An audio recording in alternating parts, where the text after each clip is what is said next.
Express highway to success, super express highway to success.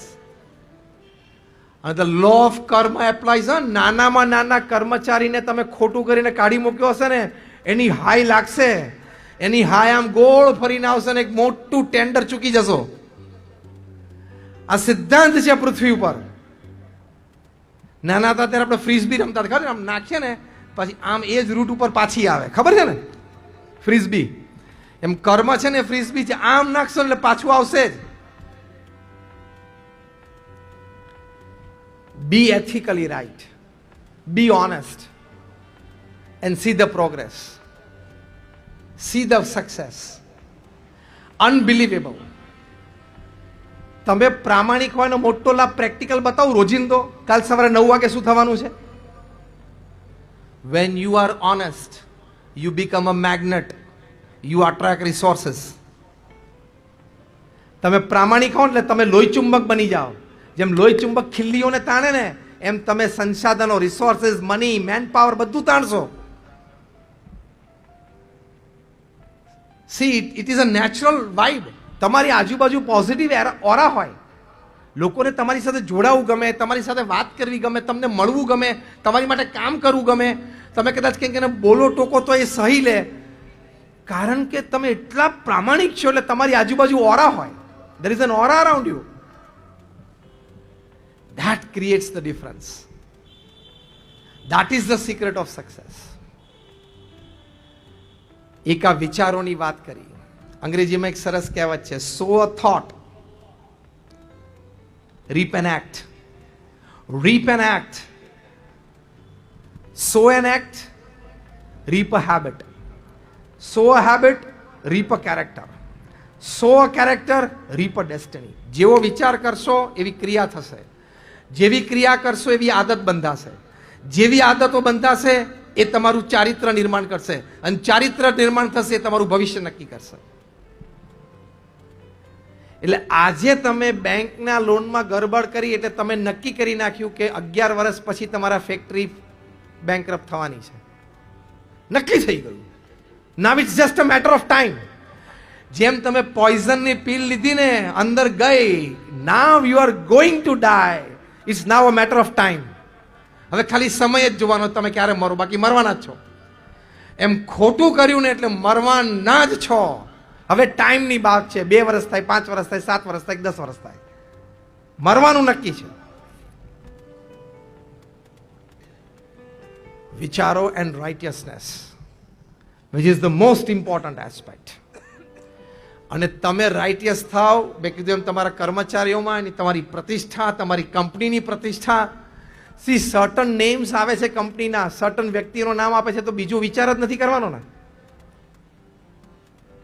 Yes or નો? તમને ટાટા તરફથી contract sign કરવાનો હોય તો ટાટાનો કોન્ટ્રાક્ટમાં તમે 10 પાનાનું પેજ વાંચો, કારણ કે નેમ એ બ્રાન્ડ જ એવી છે. એમ તમે પણ તમારું નામ એક કક્ષા સુધી લઈ જઈ શકો છો. પ્રમુખ સ્વામી મહારાજને 1988માં અમેરિકામાં નોરા હોલના મેયર જેમ્સ લેમ્બર્ટીએ કી ટુ ધ સિટી આપી, which is a very big felicitation. हमारे सदगुरु वर्य संत पूज्य विवेक सागर स्वामी जो प्रमुख स्वामी महाराज के साथ रहे 40 साल तक, उन्होंने नोरा हॉल के ये मेयर जेम्स लेम्बर्टी को मंच पे पूछा, क्योंकि सीधे प्रमुख स्वामी महाराज वहां सीधे मंच पर गए थे, सीधा ही कार्यक्रम चालू हुआ था, बाहर गांव से आए थे.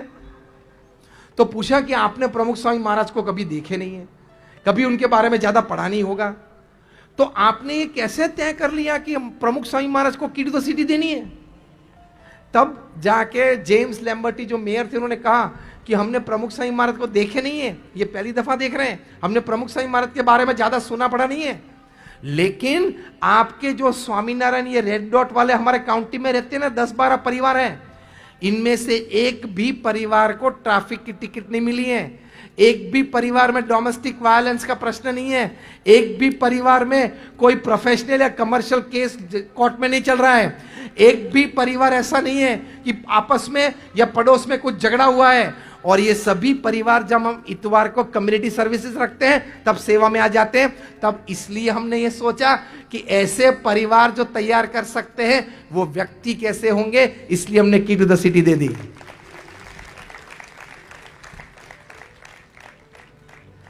તમે ટર્નઓવર વધારીને એવોર્ડ લાવો હોય તો સારું છે, પણ તમારો કર્મચારીને સ્કિલ ડેવલપ થાય અને એમ કે 40 વર્ષથી હું કંપનીમાં છું એ એવોર્ડ લઈ આવે ને, એ તમારા એવોર્ડ કરતા મોટો છે। હા,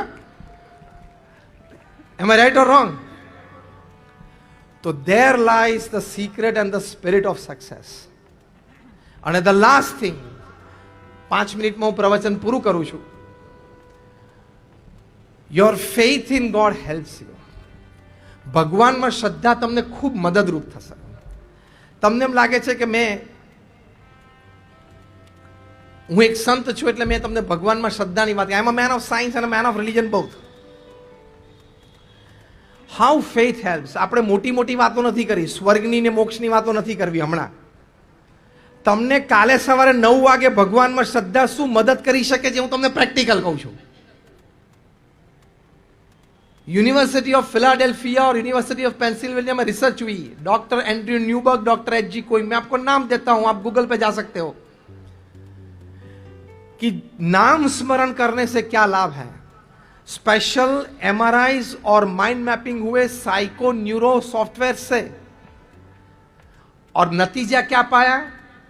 जो नित्य भगवान का नाम स्मरण करते हैं, साइको न्यूरो सॉफ्टवेयर में उन्होंने ये तलाश की और ये कंक्लूजन हुआ कि जब नाम स्मरण करते हैं शरीर में जो हार्मोन्स रिलीज होते हैं उस वक्त, उससे लाभ क्या होता है। तो doctor Andrew Newberg, doctor H.G.. कोई, मैं सभी नाम आपको बताता हूं, आप गूगल पे जा सकते हो, कि भगवान का नित्य अगर 10 मिनट भी नाम स्मरण करें, जो भी भगवान के स्वरूप में आपको श्रद्धा है, आप 10 मिनट भी नाम स्मरण करेंगे तो ये 2 साइंटिस्ट ने प्रैक्टिकल ये करके बताया कि आपकी याददाश्त 15 से 25% बढ़ सकती है। ये सक्सेस में काम आएगी कि नहीं आएगी? सेकंड थिंग, आपकी सेल्फ कॉन्फिडेंस और विल पावर 15 से 25% बढ़ सकता है। ये भी स्पिरिट ऑफ सक्सेस के लिए जरूरी है, will power and confidence. Third thing, most important, ध्यान से सुनना, आपकी बफर कैपेसिटी 15 से 25% बढ़ सकती है। बफर कैपेसिटी मतलब दुख सहन करने की शक्ति, झटके सहन करने की शक्ति, वो आपकी 15 से 25% बढ़ जाती है। કારણ કે ધંધા કરીએ એટલે તો ઝાટકા તો આવવાના કે નહીં? હા, કોઈક વખત અચાનક પોલિસી બદલાઈ ગઈ, કોઈક વખત સામેવાળાએ કોન્ટ્રાક્ટ તોડ્યો, કોઈક વખત આપણે ઇન્વેસ્ટમેન્ટ કરીને રાખેલું કે આવો એક મોટો કોન્ટ્રાક્ટ આવવાની શક્યતા છે એટલે આપણે વોર રેડી રહો, યુદ્ધ આવે તો તૈયારી માટે 2 મશીન લઈ રાખવાનું, પણ નવરાત પડે પછી શું કરવાનું? એટલે થાય, this is part of life, two increase the buffer capacity of your own self. चौथी बात इन्होंने बताई कि नाम स्मरण से आपकी इम्यून सिस्टम 15 से 25% बढ़ती है, मतलब रोग प्रतिकारक शक्ति बढ़ती है।